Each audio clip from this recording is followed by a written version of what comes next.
Dalawa na ang napaulat na nasawi dahil sa sama ng panahong dala ng habagat na pinalakas pa ng bagyong Hana at ng Goring. Ayon sa NDRRMC, bineberipika pa ang parehong kaso.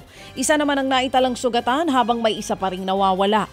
Umakyat na sa mahigit 418,000 individual ang apektado ng mga bagyo sa 186 na syudad at munisipalidad sa 28 probinsya.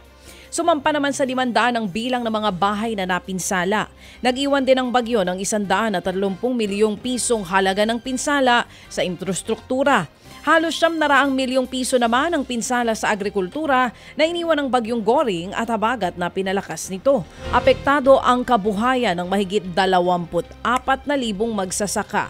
Mahigit 39,000 tonelada ng pananim ang napinsala. Pinakamalaking bahagi ng nasirang pananim ay bigas na nasa halos 84%. Sumunod dyan ang mais na nasa 15.5%. Ted Filon at DJ Chacha ngayon nasa Radyo 5 92.3 News FM Monday to Friday 6 to 10 a.m.